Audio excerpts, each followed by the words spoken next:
ओम भगवते वासुदेवाय नमः। हरे कृष्णा, राधे राधे।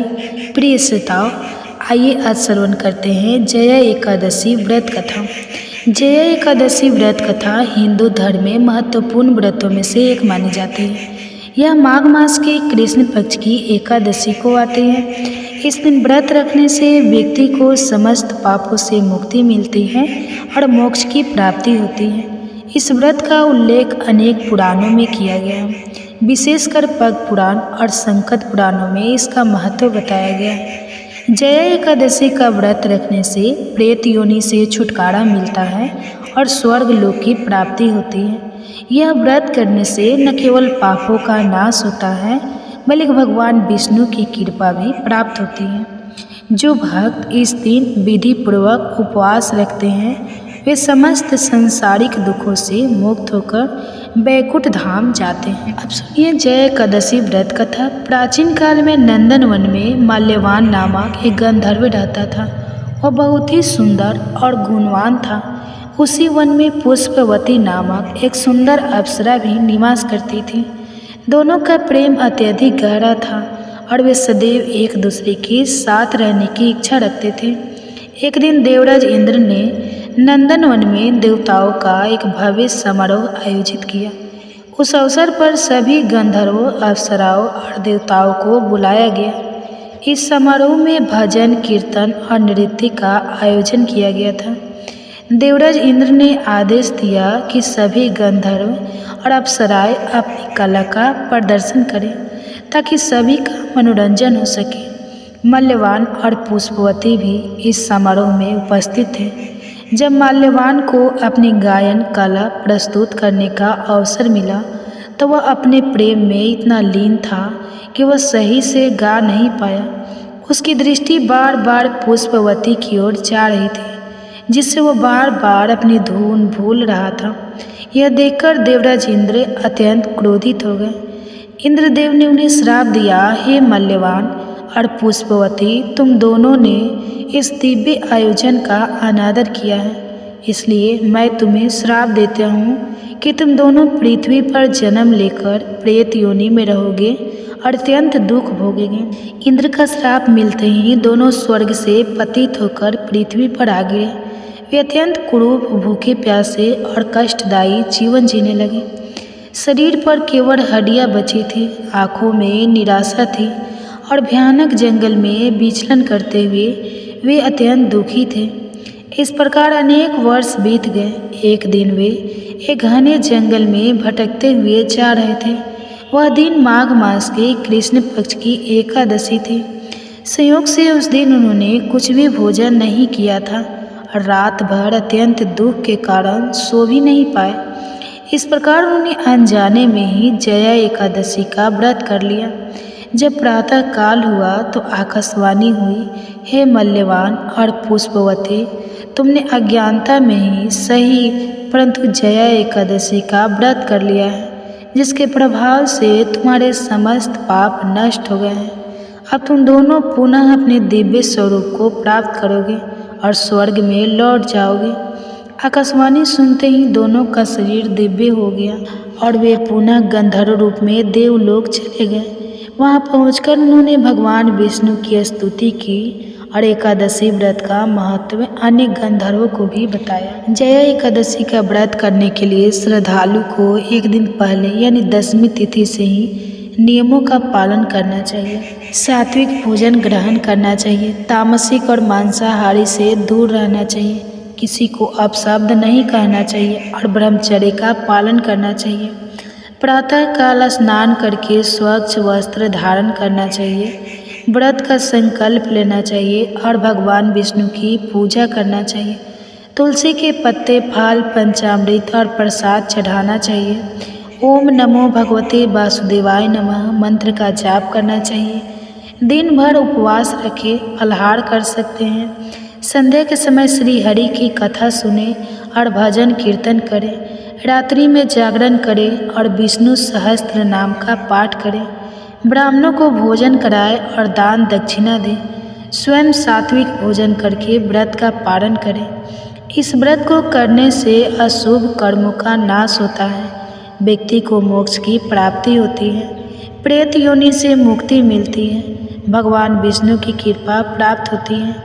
इस व्रत के पुण्य से समस्त पाप नष्ट हो जाते हैं। जया एकादशी का व्रत हर व्यक्ति को करना चाहिए, चाहे वह जाने अनजाने में किसी भी पाप का भागीदार बना हो। इस व्रत के प्रभाव से व्यक्ति को समस्त सांसारिक कष्टों से मुक्ति मिलती है और भगवान विष्णु की कृपा प्राप्त होती है। जो इस व्रत को श्रद्धापूर्वक करता है उसे निश्चित रूप से बैकुंठ धाम की प्राप्ति होती है। तो ये थी जया एकादशी व्रत की संपूर्ण कथा। अब सुनिए जया एकादशी का पूजा विधि कब है, इसका सही मुहूर्त क्या है, कब करना है, द्वादशी पालन कब होगा, पारण कब करें है। इस बार माघ शुक्ल पक्ष की एकादशी तिथि 7 फरवरी शुक्रवार रात 9:02 से प्रारंभ होगी और एकादशी तिथि समाप्त होगी 8 फरवरी शनिवार रात 8:55 पर। और ऐसे में हिंदू पंचांग के अनुसार इस पर जया एकादशी व्रत 8 फरवरी दिन शनिवार को रहेगा। 7 फरवरी शुक्रवार को दशमी तिथि के नियमों का पालन किया जाएगा। 8 फरवरी शनिवार को ब्रह्मा मुहूर्त सुबह 5:30 से 6:18 तक रहेगा। सूर्योदय होगा सुबह 7:07 पर, सूर्यास्त होगा शाम 6:14 पर। प्रातःकाल पूजा मुहूर्त रहेगा सुबह 5:47 से 7:05 तक। शाम की पूजा का मुहूर्त शाम 6:06 से 7:24 तक रहेगा। राहु काल का समय सुबह 9 बजे से 10:30 बजे तक रहेगा और भाद्रा सुबह 8:04 से शुरू होगी जो कि रात 8:01 तक रहेगी। यानी कि इस बार लगभग पूरा दिन ही एकादशी व्रत में भाद्रा रहने वाला है। द्वादशी तिथि प्रारंभ होगी 8 फरवरी शनिवार रात 8:16 से और द्वादशी तिथि समाप्त होगी 9 फरवरी रविवार शाम 7:25 पर। इस बार द्वादशी तिथि को बहुत ही शुभ योग बन रहे हैं। इस दिन सूर्योदय होगा सुबह 7:06 पर, सूर्यास्त होगा शाम 6:15 पर। ब्रह्मा मुहूर्त सुबह 6 बजे से 6:01 तक रहेगा। प्रातःकाल पूजा मुहूर्त सुबह 5:46 से 7:04 तक रहेगा। अभिजीत मुहूर्त दोपहर 12:01 से 12:58 तक रहेगा। त्रिपुष्कर योग का शुभ संयोग इस बार शाम 5:53 से 7:02 तक रहेगा जो कि अपने आप में बहुत ही दुर्लभ और शुभ योग है। अमृत काल सुबह 7:58 से 9:34 तक रहेगा और राहु काल शाम 4:30 बजे से 6 बजे तक रहेगा। हरिवासर का समय समाप्त होगा 9 फरवरी रविवार को सुबह 2:01 तक। देखा जाए तो 8 फरवरी शनिवार की मध्य रात्रि का ये समय होगा, व्रत खोला जाएगा यानी व्रत का पालन किया जाएगा। 9 फरवरी दिन रविवार को सुबह 7:07 से 8:55 के बीच में। हालांकि जो लोग किसी कारण से सुबह व्रत ना खोल पाए और दोपहर में 1 से 3 बजे के बीच में भी व्रत खोल सकते हैं, क्योंकि इस बार द्वादशी तिथि रविवार को सारा दिन रहने वाली है। इस बार भाद्रा का वास स्वर्ग लोक में रहेगा, इसलिए यह भाद्रा पृथ्वी लोक पर अशुभ नहीं रहेगी। एकादशी का व्रत रखने वाले भक्तों के लिए एक दिन पहले दशमी तिथि के नियमों का पालन करना अनिवार्य होता है। दशमी तिथि को सूर्य से पहले सात्विक भोजन ग्रहण करना चाहिए और सूर्यास्त के बाद अन्न ग्रहण नहीं करना चाहिए। आवश्यकता हो तो फलाहार आप कर सकते हैं। व्रती को संयमित और ब्रह्मचर्य का पालन करते हुए एकादशी का व्रत रखना चाहिए। जया एकादशी का व्रत करने से व्यक्ति को भूत प्रेत पिशाच जैसी योनियों में नहीं जाना पड़ता। धर्मराज युधिष्ठिर ने भी इस व्रत को किया था और अपने सभी कष्टों को मिटाकर जीवन में उपलब्धि पाई थी। व्रत रखने वाले भक्त को प्रातःकाल स्नान करने के बाद व्रत का संकल्प कर धूप दीप फल और पंचामृत के साथ तुलसी जी का पत्ता अर्पित करके भगवान विष्णु और भगवान श्री कृष्ण की और माता लक्ष्मी जी की पूजा करनी चाहिए। दिन भर उपवास रखना चाहिए। रात्रि में जागरण करके श्री हरि के नाम का भजन कीर्तन करना चाहिए। भगवान विष्णु को पीला रंग बहुत प्रिय है, इसलिए पीले रंग के पुष्प और पीले रंग की पूजन सामग्रियों का अधिक से अधिक प्रयोग करना चाहिए। घी का या तिल के तेल का दीपक जलाकर भगवान को चंदन का या हल्दी का तिलक लगाए। धूप दीप जलाए। भोग में दूध और केसर से बनी मिठाई का भोग लगाए जिसमें तुलसी का पत्ता अवश्य हो। माता लक्ष्मी जी का पूजन करें। एकादशी के दिन शाम को तुलसी जी के सामने भी दीपक जलाए। तुलसी चालीसा का पाठ करें, 11 माता की कथा और एकादशी व्रत की कथा का श्रवण करें। जया एकादशी व्रत में क्या खा सकते हैं, क्या नहीं खा सकते हैं, यह भी जान लीजिए। व्रत में एक समय फलाहारी भोजन किया जाता है। व्रत रखने वाले भक्तों को किसी भी तरह का अनाज या सामान्य नमक, लाल मिर्च या अन्य मसाले नहीं खाना चाहिए। कूटू और सिंघाड़े का आटा, रामदाना, खोए से बनी मिठाइयाँ, दूध, दही और फलों का प्रयोग इस व्रत में किया जाता है और दान भी इन्हीं वस्तुओं का किया जाता है। चावल या चावल से बनी हुई वस्तुओं का पूरी तरह से एकादशी के दिन त्याग करना चाहिए और द्वादशी को किसी के घर एक भोजन का समय बन पाए इतना आटा, दाल, नमक, घी और कुछ धन रखकर सीधे के रूप में दान करने का विधान है। इस तरह से एकादशी का व्रत रखा जाता है। अगर यह जानकारी आपको पसंद आई हो तो वीडियो को लाइक करके हमारे चैनल को सब्सक्राइब भी जरूर कीजिए। अब सुनिए एकादशी व्रत की कथा। बृहद नारदीय पुराण में धर्मराज स्वयं राजा भागीरथ से कहते हैं, पूज्य नृप जो विष्णु तिथि यानी एकादशी के दिन भक्ति भाव से गंध और पुष्प फूल से भगवान विष्णु की पूजा करता है, वह हजारों जन्मों के पापों से मुक्त होकर विष्णु पद को प्राप्त करता है। ऐसे ही परम पावनी तिथि है जया एकादशी, जो कि माघ मास के शुक्ल पक्ष में आती है। इस एकादशी का नाम भैमी एकादशी भी है। इस विशेष एकादशी का पालन करने वाले प्रत्येक जीव के समस्त पाप नष्ट हो जाते हैं और वे परम भगवान श्री कृष्ण की विशेष कृपा प्राप्त करते हैं। तो चलिए इस पवित्र माघ मास में आने वाली जया एकादशी की पौराणिक कथा का श्रवण करते हैं। एक समय युधिष्ठिर महाराज ने भगवान श्री कृष्ण से पूछा, हे जनार्दन, माघ मास के शुक्ल पक्ष में कौन सी एकादशी आती है? इसके आराध्य देव कौन है और इसका क्या महत्व है? कृपया विस्तार पूर्वक वर्णन करें। प्रश्न का उत्तर देते हुए भगवान श्री कृष्ण ने कहा, हे राजन, माघ मास के शुक्ल पक्ष में आने वाली एकादशी को भैमी एकादशी या जया एकादशी के नाम से जाना जाता है। यह एकादशी सभी पापों का हरण करके मोक्ष देने वाली है और इसके पालन से व्यक्ति को पिशाच योनि प्राप्त नहीं होता। इस प्रकार कहते हुए भगवान ने जया एकादशी की कथा कहनी प्रारंभ की। एक समय देवताओं के राजा इंद्र परिजात से सुशोभित नंदनवन में अप्सराओं के साथ विहार करने आए हुए थे। 50 करोड़ गंधर्व के नायक देवराज इंद्र ने उस दिन नंदनवन में नृत्य और संगीत समारोह का आयोजन किया था। वहाँ उपस्थित गंधर्व में पुष्पदंत, चित्रसेन तथा चित्रसेन का पुत्र प्रमुख थे। चित्रसेन की पत्नी का नाम था मालिनी और उन दोनों की एक पुत्री थी जिसका नाम था पुष्प। पुष्पदंत गंधर्व का पुत्र मालवनो इंद्र की प्रसन्नता के लिए आया हुआ था। अब जैसे सामान्यतः होता है वैसे ही मालवानोवंती एक दूसरे के प्रति आकृष्ट हो चुके थे।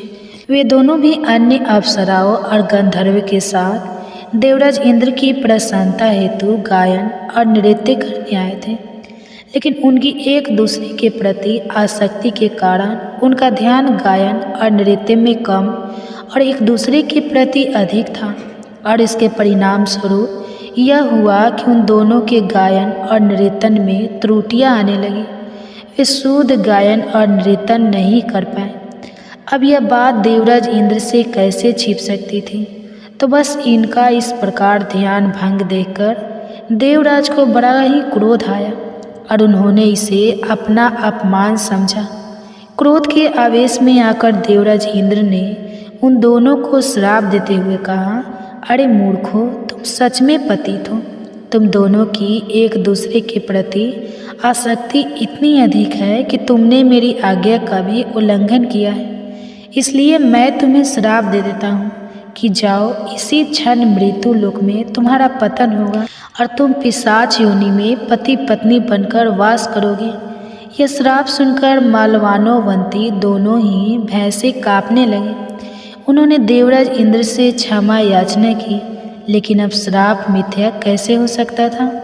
तो बस उन दोनों का अंत पतन हुआ और वे पिशाच का शरीर प्राप्त करके हिमालय की गुफाओं में रहने लगे।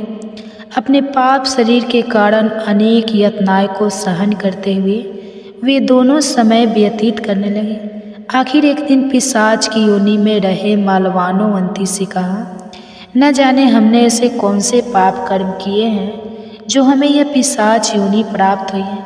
नरक की यातनाएं असहाय होती हैं, लेकिन पिशाच योनि के कष्ट भी बड़े दुखदायी हैं। हमें कोई उपाय अवश्य करना चाहिए जिससे हम इस पिशाच योनि से मुक्त प्राप्त कर सकें। इस प्रकार वे विचार कर ही रहे थे कि भगवान श्री विष्णु की विशेष कृपा हुई और उन्हें यह अवसर प्राप्त हुआ। वे दिन था माघ मास के शुक्ल पक्ष की एकादशी। उस दिन उन दोनों ने ही अनजाने में इस व्रत का पालन किया। हिमालय की कंदराओं में अत्यंत ठंड के कारण उन्होंने ना तो कोई फल खाया और ना ही किसी जीव की हत्या की। उन्होंने किसी भी प्रकार का सुख भोगने का प्रयास भी नहीं किया और संपूर्ण दिन तथा या रात्रि के दौरान वे एक बरगद के पेड़ के नीचे बैठे रहे। आखिरकार रात्रि समाप्त हुई और सूर्योदय हुआ। अब देखिए, उन्होंने अज्ञानता में भी एकादशी के दिन उपवास किया था और रात्रि को जागरण किया था। इसलिए इस एकादशी व्रत पालन के फल स्वरूप और परम भगवान श्री हरि की कृपा से उन्हें अपना पूर्ण दिव्य शरीर पुनः प्राप्त हुआ और उसके साथ ही उनकी चेतना में भी परिवर्तन आ गया। उन्हें अपने पूर्व जन्म की सारी घटनाएं भी याद आ गई और तभी आकाश मार्ग से एक दिव्य विमान प्रकट हुआ। अब वे पिशाच योनि से मुक्त हो चुके थे। अलंकार से सुशोभित होकर अपने विमान में बैठकर वे दोनों वापस स्वर्ग लोक में आए। उन्हें अपने पूर्व शरीर में पुनः देखकर देवराज इंद्र को अत्यंत आश्चर्य हुआ। उन्होंने मालवानो यह चमत्कार कैसे हुआ, किस प्रकार आप दोनों मेरे श्राप से मुक्त हो गए और अपना मूल स्वरूप प्राप्त किया। देवराज इंद्र का प्रश्न सुनकर मायवान ने बड़ी ही विनम्रता से उन्हें बताया कि भगवान श्री हरि की कृपा से और जया एकादशी व्रत के पालन से उनके जीवन में यह चमत्कार हुआ था।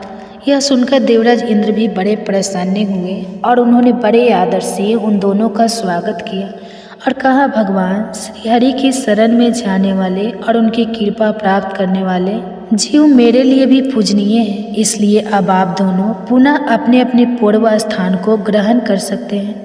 तो इस प्रकार कथा का समापन करते हुए भगवान श्री कृष्ण ने युधिष्ठिर महाराज से कहा, हे निरूप श्रेष्ठ, प्रत्येक व्यक्ति को इस परम पवित्र जया एकादशी व्रत का पालन अवश्य करना चाहिए।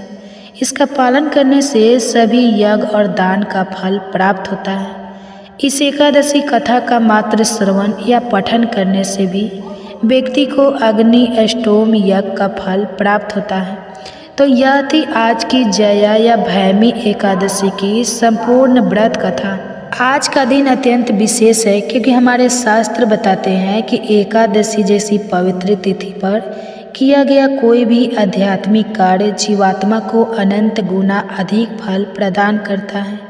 और शीला प्रभुपाद भी हमेशा कहते थे कि एकादशी पालन का अर्थ है संपूर्ण दिन में अधिक से अधिक हरे कृष्ण महामंत्र का जाप करना, यानी हरे कृष्ण कृष्ण कृष्ण हरे हरे, हरे रामा राम राम हरे हरे।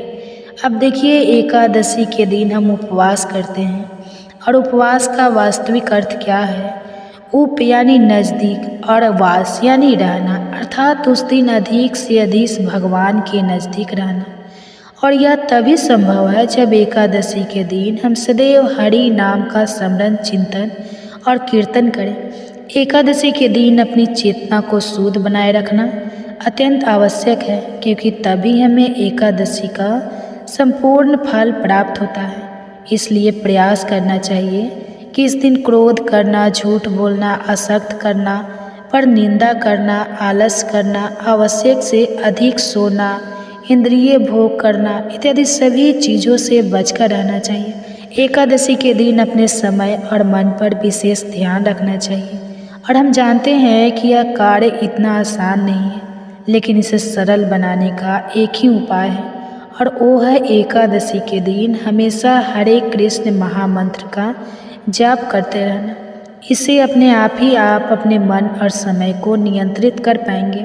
यह हमारा विश्वास है और अनुभव भी जया एकादशी के अगले दिन यानी द्वादशी पर निर्धारित समय पर उसका पारण करना भी उतना ही आवश्यक है। और फिर इस बार आने वाली द्वादशी तो अत्यंत विशेष है, क्योंकि यह वरा द्वादशी है, यानी यह वही दिन है जब भगवान विष्णु ने वरा का स्वरूप धारण करके इस पृथ्वी को जल मग्न होने से बचा लिया था। इसलिए द्वादशी तिथि पर निर्धारित पारण समय पर करना चाहिए।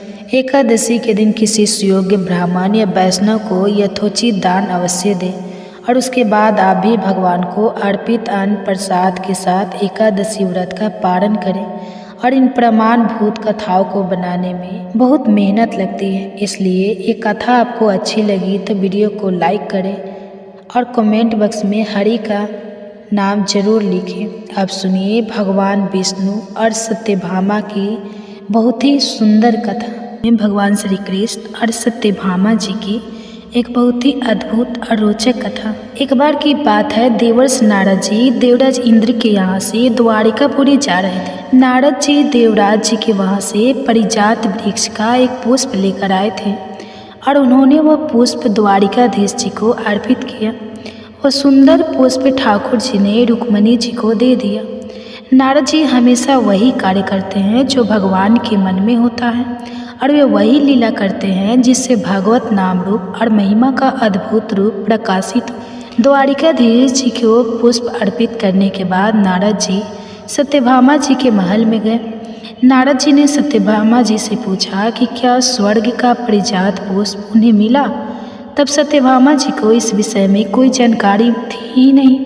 अब नारद जी ने उनसे कहा कि मैं तो आपको श्री कृष्ण की सर्वोपरि प्राण प्रिया मानती हूँ, तो मुझे लगा कि प्रभु ने वह पुष्प आपको ही दिया होगा। लेकिन दासिया से पता करने पर ज्ञात हुआ कि वह पुष्प तो भगवान ने रुक्मणी जी को दे दिया था। नारद जी ने कहा, इसका मतलब श्री कृष्ण रुक्मणी जी से ज़्यादा प्रेम करते हैं। अब यह बात सुनते ही सत्यभामा जी रूठकर बैठ गई। नारद जी द्वारिकाधीश के पास पुनः गए और कहने लगे, प्रभु आपके उस पुष्प को रुक्मणी जी को देने की वजह से सत्यभामा जी आपसे रूठ गई है। तब ठाकुर जी ने पूछा, यह बात सत्यभामा जी को कैसे पता चली। नारद जी ने कहा, प्रभु मैं ही गया था उनके पास, ऐसे ही बात बात में यह बात मेरे मुंह से निकल गई। अब ठाकुर जी ने नारद जी की तरफ देखा और मुस्कुराए कि नारद जी कोई ना कोई ऐसी लीला करते ही रहते हैं। जब प्रभु सत्यभामा जी के समीप आए तो उन्होंने कहा कि वह पुष्प भले ही नारद जी वापस ले जाते, लेकिन उसे रुक्मणी के पास नहीं जाना चाहिए था। ठाकुर जी ने सत्यभामा जी को मानते हुए कहा कि चिंता मत करो, मैं वास्तव में तुमसे ज़्यादा प्रेम करता हूँ। रुक्मणी जी को तो मैंने केवल पुष्प दिया है, तुम्हारे लिए तो मैं वह परिजात वृक्ष लाकर ही तुम्हारे आंगन में लगा दूंगा। यह बात सुनते ही सत्यभामा जी हो गई। इधर पृथ्वी के पुत्र भौमासुर का जब अत्याचार बढ़ा तो देवराज इंद्र ने श्री द्वारिकाधीश की शरण ली और उनसे सारे देवताओं को बचाने की प्रार्थना की। सत्यभामा जी साक्षात पृथ्वी देवी का रूप है। भौमासुर अर्थात नरकासुर पृथ्वी देवी का पुत्र था। पृथ्वी देवी ने भगवान से वरदान मांगा था कि मेरे पुत्र को मेरे कहे बिना आप कभी नहीं मारेंगे। इसलिए सत्यभामा जी की आज्ञा के बिना भौमासुर का वध नहीं किया जा सकता था।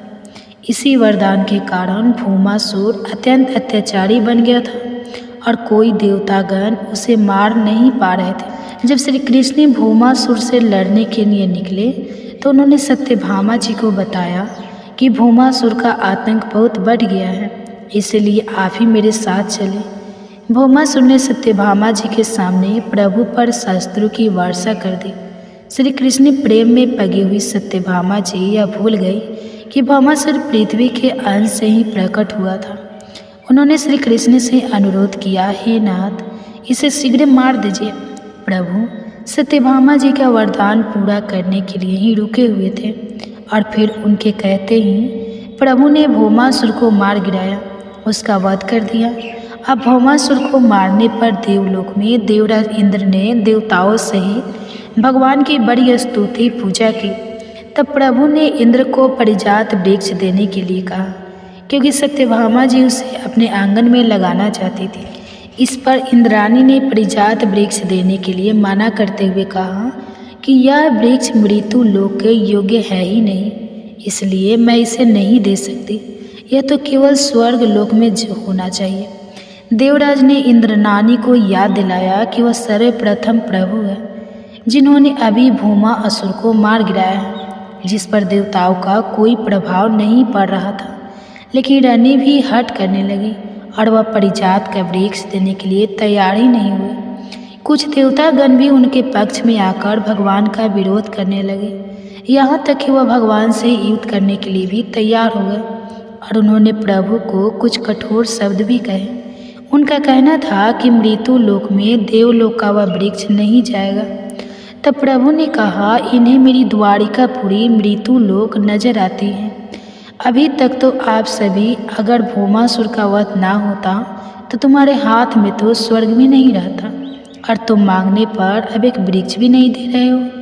श्री कृष्ण ने गरुड़ जी को परिजात वृक्ष को उखाड़ने की आज्ञा दी। आज्ञा पाते ही गरुड़ जी ने वृक्ष को बड़ी आसानी से अपनी चोंच से उखाड़ और अपनी पीठ पर रख लिया। भगवान ने गरुड़ जी को उन अहंकार ग्रस्त देवताओं को थोड़ी लीला दिखाने का संकेत किया। गरुड़ जी ने केवल एक पंख से प्रहार किया तो सहस्त्र देवता मूर्छ होकर गिर गए। तब इंद्र ने प्रभु को प्रणाम करते हुए कहा कि हम लोगों से जो त्रुटि हुई हो, हे प्रभु, उसके लिए हमें क्षमा करें। ठाकुर जी, सत्यभामा जी और परिजात वृक्ष अब सब करुण जी पर विराजमान होकर वापस आ गए। परिजात वृक्ष को सत्यभामा जी के महल में लगाया गया। अब सत्यभामा जी बहुत प्रसन्न थे।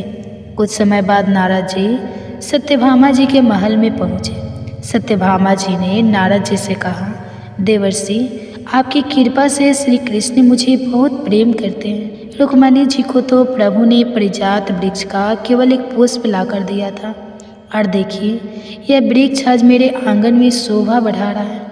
नारद जी ने देखा कि सत्यभामा जी को अपने महल के वैभव का अहंकार हो गया था। सत्यभामा जी के पिता को सूर्य भगवान से सेमतक मणि मिली थी। वह मणि 8 भाग सोना रोज पैदा करती थी, और अब परिजात वृक्ष भी उनके पास आ गया था। भगवान को दैन्य अच्छी लगती है, गर्व नहीं। और जिस भक्त के मन में गर्व आ जाए, जिस भक्त के अंदर अहंकार आ जाए, भगवान उसे चूर चूर कर ही डालते हैं। नारद जी ने सत्यभामा जी से कहा कि श्री कृष्ण तो आपसे बहुत प्रेम करते हैं। सत्यभामा जी ने कहा, आपकी कृपा है नारद जी। नारद जी, आप क्या मुझे कोई ऐसा उपाय बता सकते हैं कि श्री कृष्ण सबसे ज़्यादा मुझे ही केवल प्यार करें और मुझसे एक पल के लिए भी कभी दूर ना जाए। नारद जी ने कहा, देवी, अगर किसी भी प्रिय वस्तु को दान कर दिया जाए तो वह बहुत लंबे समय के लिए प्राप्त हो जाती है। अब सत्यभामा जी ने सोचा कि मुझे तो सबसे अधिक प्रिय श्री कृष्ण ही हैं, तो श्री कृष्ण को ही दान में देने के लिए तैयार हुए। ब्राह्मणों को बुलाया गया और सत्यभामा जी से संकल्प कराया गया कि वह श्री कृष्ण का दान नारद जी को करती हैं। जब भगवान श्री कृष्ण आए तो नारद जी के दान के अनुसार उन्हें अपने हाथ चलने को कहा। प्रभु ने पूछा, क्यों? नारद जी ने उन्हें बताया कि सत्यभामा जी ने आपको मुझे दान में दे दिया है, अब तो आपको मेरे साथ चलना होगा। सत्यभामा जी ने नारद जी के आगे हाथ जोड़े और कहा कि देवर्ष, आप कह रहे थे कि प्रभु मुझसे कभी एक क्षण के लिए भी दूर नहीं होंगे। मैंने तो इसलिए दान किया है, किंतु आप तो प्रभु को ही लेकर जा रहे हैं। नारद जी ने पूरा शास्त्र ज्ञान उन्हें बताया कि आपके अगले जन्म में प्रभु हमेशा के लिए आपके ही हो जाएंगे। सत्यभामा जी बोली, आप जो कहेंगे बदले में मैं दे सकती हूँ, लेकिन मैं श्री कृष्ण को एक क्षण के लिए भी नहीं छोड़ सकती। तब नारद जी ने बताया कि अगर आप दान में दी गई वस्तु को पुनः प्राप्त करना चाहती हैं तो उसके बार बार की कोई वस्तु मुझे दे दीजिए। देवर्षि ने पूछा कि श्री कृष्ण को प्राप्त करने के लिए श्री कृष्ण के बराबर कोई वस्तु है देवी आपके पास? तब सत्यभामा जी ने कहा कि एक श्री कृष्ण क्या, मैं तो अनेकों तोल दूंगी। नारद जी उनका यही भ्रम तो मिटाना चाहते थे। तब नारद जी ने कहा, ठीक है देवी, तो श्री कृष्ण के बराबर आपके पास जो सोना, चांदी, हीरे, रत्न, जवाहरात है, उन्हें तौल कर मुझे दे दीजिए। तब श्री कृष्ण इस बात पर मुस्कुरा दिए। सत्यभामा जी तैयार हो गए। उन्होंने बड़ा सा एक सुंदर तराजू मंगवाया। अब उसके एक पलड़े में द्वारिकाधीश जी बैठे। जब तोलना शुरू हुआ तो सत्यभामा जी सारे सुंदर आभूषण, स्वर्ण, चांदी, रत्न, हीरे, जवाहरात सब ला ला कर रखती जा रही थी, लेकिन तराजू में कोई फर्क नहीं पड़ रहा था। तराजू ना तो हिल रहा था, ना ही ऊपर उठ रहा था। अब तो सत्यभामा जी व्याकुल हो गई कि अगर श्री कृष्ण को तोला नहीं जा सका तो नारद जी तो उन्हें अपने साथ ले जाएंगे। अब उन्होंने अपने साथ साथ अन्य रानियों के आभूषण, स्वर्ण, रत्न, हीरे, जवाहरात आदि लाकर पलड़े में डाल दिए, लेकिन पलड़ा फिर भी श्री कृष्ण का ही भारी रहा। खुद को मिलाकर अन्य रानियों के जितने स्वर्ण आभूषण आदि थे वह सारे के सारे उन्होंने पलड़े में रख दिए थे, लेकिन पल्ला हिला ही नहीं। यह देखकर सत्यभामा जी अब तो व्याकुल होकर रोने लगे। तब उन्होंने नारद जी से प्रार्थना की कि हे देवर, मैं श्री कृष्ण के बिना नहीं रह सकती और अब तो मेरे पास श्री कृष्ण के बराबर देने के लिए कुछ भी नहीं बचा। नारद जी ने कहा, यह सारी रानियां हैं, लेकिन रुक्मणी जी कहीं दिखाई नहीं दे रही। आप एक बार रुक्मणी जी से पूछिए, उनके पास कुछ तो ऐसी वस्तु होगी जो श्री कृष्ण के बराबर हो। तब सत्यभामा जी दौड़ते हुए रुक्मणी जी के पास गई और रोते हुए उन्हें सारा वृत्तांत सुनाया। फिर उन्होंने कहा कि आप तो मेरी बड़ी बहन हैं, अब आप मुझ पर अपनी कृपा करें। तब रुक्मणी जी ने कहा कि तुम निश्चिंत हो जाओ, और उन्होंने ऐसा कहकर तुलसी का एक पत्ता लिया और उसमें कृष्ण नाम लिखा। रुक्मणी जी ने सारे आभूषण हटा दिए और जैसे ही पलड़े पर तुलसी का एकमात्र पत्ता रखा तो तुलसी जी का वह पलड़ा भारी हो गया और श्री कृष्ण का पलड़ा ऊपर उठ गया। तुलसी जी पर कृष्ण नाम लिखा था तो कृष्ण नाम का पलड़ा भारी हो गया और श्री कृष्ण हल्के हो गए। नारद जी और रुक्मणी जी मुस्कुराकर सत्यभामा जी से कहने लगी, देखो प्रीतम को कैसे तोला गया। नाम से श्री कृष्ण को आप किसी सोने, चांदी, रत्नों से नहीं तोल सकते, क्योंकि श्री कृष्ण का नाम तो उनसे भी भारी है। इसलिए भगवान के भक्तों को कभी भी अपने पास जो कुछ भी हो उसका अहंकार नहीं करना चाहिए, बल्कि सच्चे मन से श्रद्धा के साथ केवल और केवल भगवान का नाम ही जपना चाहिए। तो यह थी आज की कथा। सभी मिलकर प्रेम से बोलिए बांके बिहारी लाल की जय। श्री कृष्ण भगवान की जय।